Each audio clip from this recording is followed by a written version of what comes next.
Misalnya Jabar. Kita ambil ayam itu 100 ekor.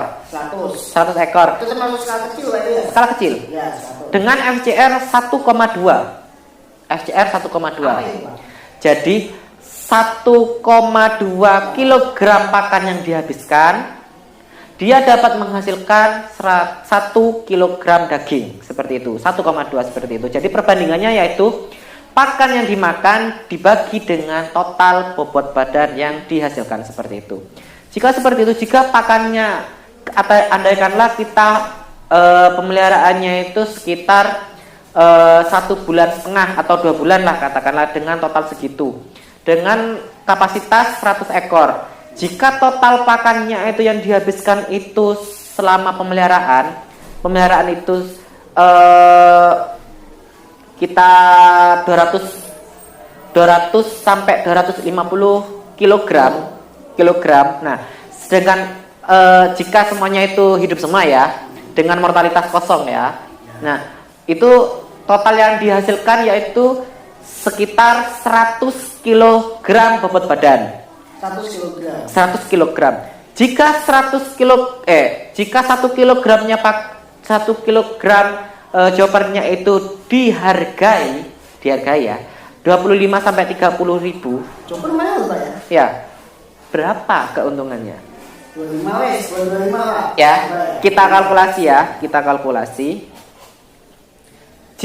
Jika pakan yang kita habiskan yaitu 200 kilogram, itu biasanya yang ukuran 50 kilo itu berapa Pak?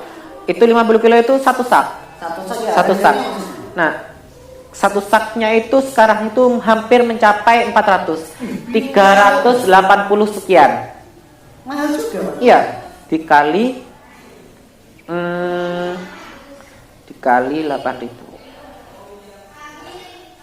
Biaya yang dikeluarkan yaitu untuk pakan, yaitu karena kenapa kok saya pribadi kenapa kok harus menghitung pakan dulu, bukan manajemen yang lain-lain, karena 60 sampai 70 sampai 80%. Ini 1.600.000. Ini pakannya saja untuk 200 kg. Sedangkan untuk 200 kg itu buat berapa 100 selama sampai panen. Sampai panen. Jadi per hari itu biasa berapa? Sesuai ada standarnya. Jadi kita ngasihkan ini sesuai standar. Nah, jika ditanya, loh standarnya dari mana? Di Google semuanya sekarang sudah canggih. Ada. Di PT semuanya sudah ada seperti itu. Jadi kita jangan takut untuk apa? Untuk berusaha. Namanya kita mau jadi wirausaha, otomatis kita harus juga berani rugi. Gak semuanya kita harus untung seperti itu.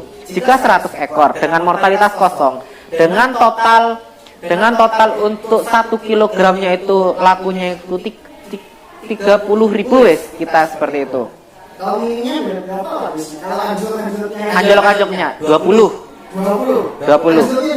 Anjlok sangat anjlok sekali loh.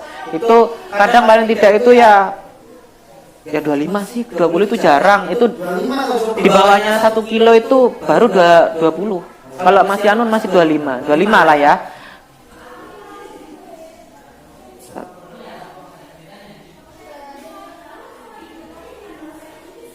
Total yang kita peroleh untuk bobot badan 100 kg, yaitu 100 ekor ayam, itu 2.500.000.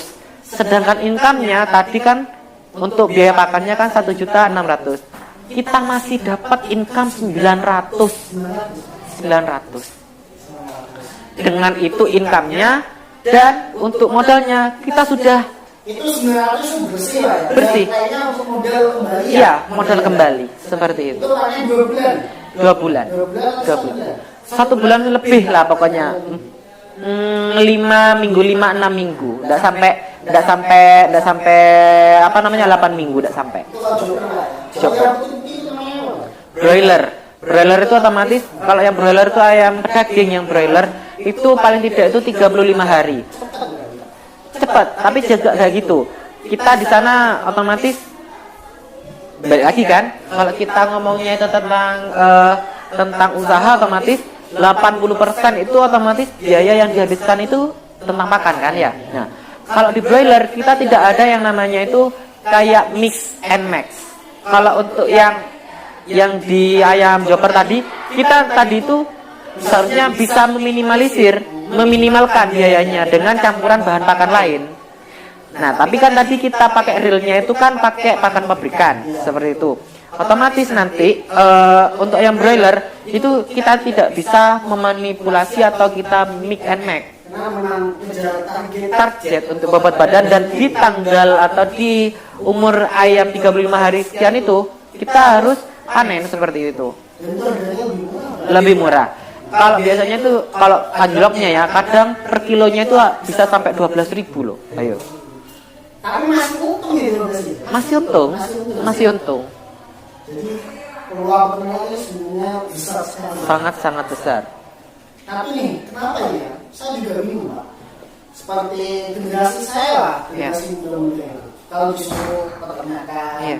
atau pertanian itu kayak gimana? Kayak nggak hits gitu, Pak. Mungkin karena acuan mereka, sudut pandangnya mereka itu hanya ada di peternak lokal. Mereka itu tidak tahu yang dimana peternak besar, contohnya yang di PT. Kalau mereka sudah tahu atau mereka sudah tahu mana ranahnya mereka dan juga tahu tupoksinya mereka, otomatis mereka akan terbuka. Otomatis SDM dari manusianya sendiri yang perlu kita pertanyakan, itu sudah memadai apa belum intelektualnya seperti itu. Kita bandingkan saja, orang Pasuruan dengan orang Lumajang sudah berbeda jauh. Orientasi mereka pasti otomatis saya harus jadi ini, peternak di sini. Tapi kalau di Lumajang itu karena skalanya di kita usahanya itu usaha masih kecil, otomatis tanda petiknya di sana otomatis Allah. Jadi mereka itu cuma cari pekerjaan yang menurut mereka itu keren, tapi tidak tahu di dalamnya itu nilai cuannya atau nilai uangnya itu memang benar-benar keren apa tidak, seperti itu. Dan untungnya lebih besar. Besar. Dan menjanjikan. Dan sekali lagi peternakan itu Dikonsumsi juga. Iya. Kayak telur, Iya. daging. Contoh saja wes sekarang, contohnya ya sekarang, jangan jauh-jauh wes. Saya juga maksudnya itu, saya juga ngasih faktanya itu ke masyarakat juga seperti ini. Kenapa kok saya bangga jadi orang peternakan? Karena apa? Setiap hari kita membutuhkan yang namanya asupan protein, daging, telur, dan makanan olahan lainnya yang berupa dari peternakan sendiri. Orang saya tanyakan butuh, mereka juga bilang mereka butuh, sangat butuh. Tapi coba, itu setiap harinya loh ya butuh ya. Tapi coba, kita andaikanlah kita punya sepeda motor. Sepeda motor apakah setiap hari kita masuk ke dalam bengkel? Iya Banda. Otomatis bukannya kita bilang itu tidak perlu, tapi ya perlu, tapi bukan yang prioritas. Kalau prioritas kita kan otomatis yang setiap hari yang bisa kita makan, yang berhubungan dengan hidup kita kan, ya kan? Nah, seperti itu. Itulah yang namanya kayak implementasi yang memang harus kita, oh ternyata kalau misalnya kita bergerak di peternakan seperti ini. Seperti itu. Dan kita harus tahu, oh ranahnya ini seperti ini, seperti ini. Jangan dikaitkan dalam arti, oh di peternakan ini pasti berhubungan dengan telak-telak seperti ini. Bukan, seperti itu. Oke, sekarang ini Pak, banyak juga masyarakat yang sebenarnya saudara saya juga Pak, mengadu tentang dia peternak joper. Iya. Terus waktunya panen, Ya. itu takut Pak. Takutnya kenapa? Ini mau dilarikan kemana gitu? Dan pemasarannya peternakan itu sebenarnya di mana? Soalnya misalkan ada yang dulu sama ini, ya itu sebenarnya bataknya di situ kalau udah panen. Berarti dinamakan peternak mandiri, ya, bukan kemitraan ya. Nah, kalau kita peternakan mandiri otomatis kita sudah ada planning.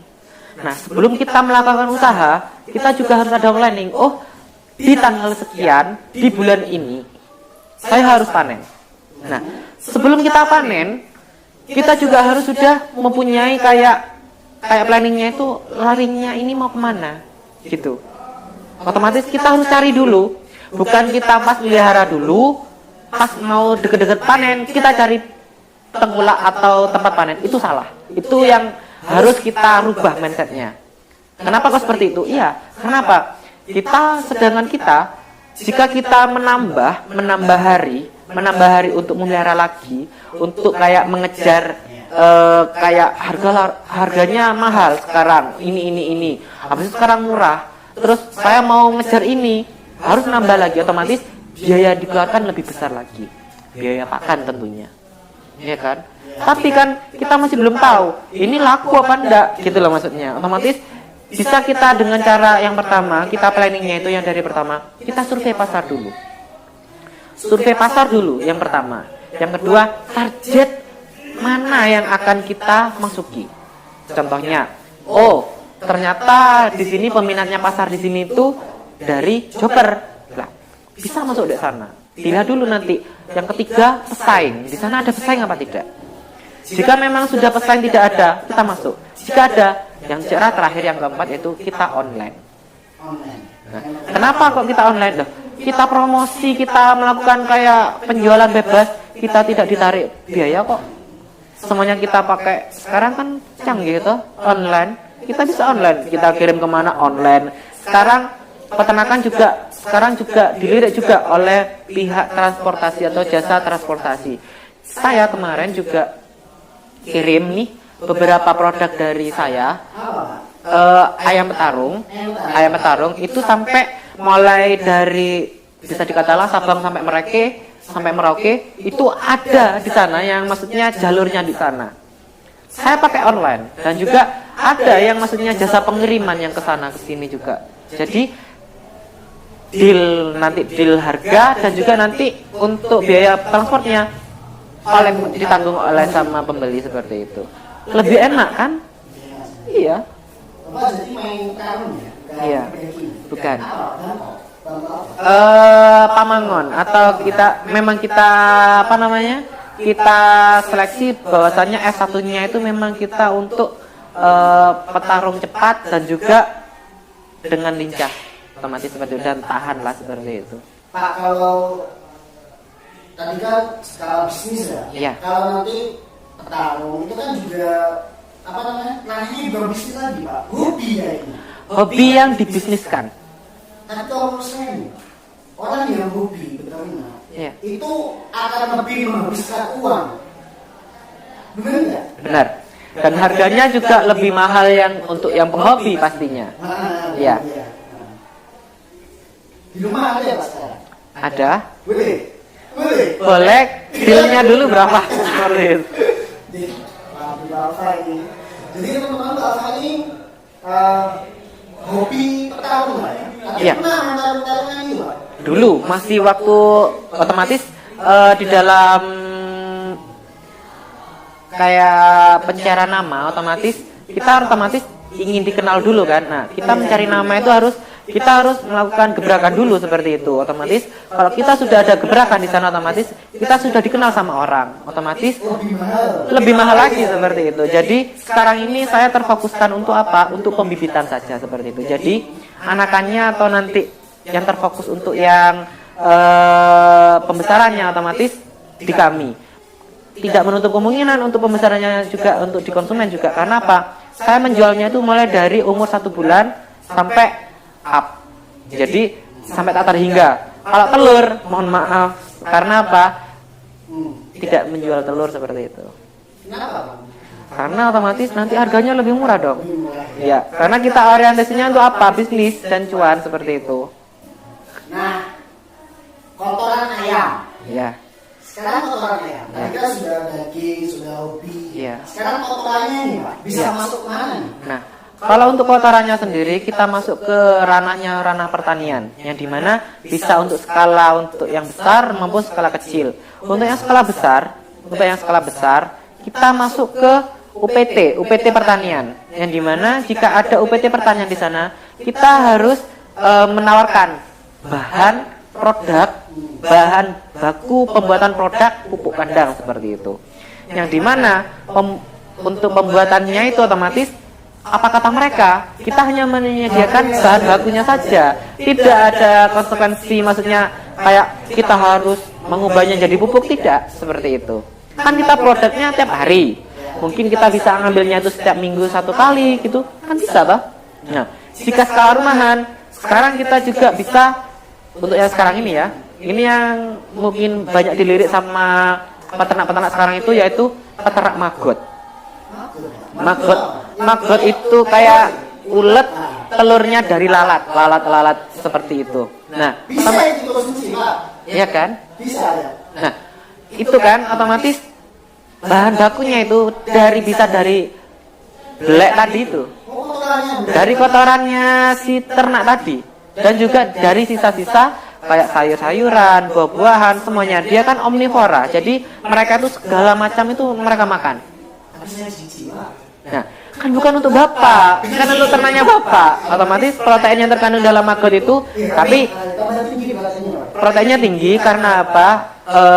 Hewan otomatis protein hewan itu lebih tinggi daripada protein dari nabati. Dan juga, tapi konteksnya peternak maggot di sini kita tidak bisa menggantikan pakan yang primer itu dengan pakan konstitusi yang maksudnya langsung bisa dipindahkan, dialihkan dengan maggot. Kenapa? Maggot ini hanya pakan tambahan, tapi kita bisa meminimalisir harga pakan primer ini dari pakan yang kita buat dari maggot tersebut. Jadi jangan sampai pikiran saya pengen ngasih maggot terus. Ya tidak apa-apa jika dia punya maggot sendiri atau punya produksi maggot sendiri. Tapi kalau masih beli, ya, iya seperti itu. Iya. Kalau menurut saya itu lebih murah maggot. Tapi ya gitu, otomatis kalau pur ini biasanya konsentrat, itu kita bilang konsentrat karena itu pakan komplit. Pakan komplit tidak bisa digantikan dengan pakan hewani itu, seperti itu, karena sudah ada campuran di sana. Di dalamnya ada protein, mineral, karbohidrat, vitamin, dan juga ada antioksidannya juga, seperti itu. Kalau sebenarnya saya itu kurang tertarik dengan unggas. Saya itu tertariknya lebih mamalia. Mamalia. Ya. Masuk ruminan berarti, ruminasia. Ya. Di rumah itu saya punya kelinci, Pak. Iya. Dan kelinci ini juga lumayan menghasilkan, tapi lumayan kotornya juga tentang makannya. Jadi saya kan memang jarang di rumah, Pak. Iya. Jadi jarang ngalir nih. Iya. Jarang ngalir.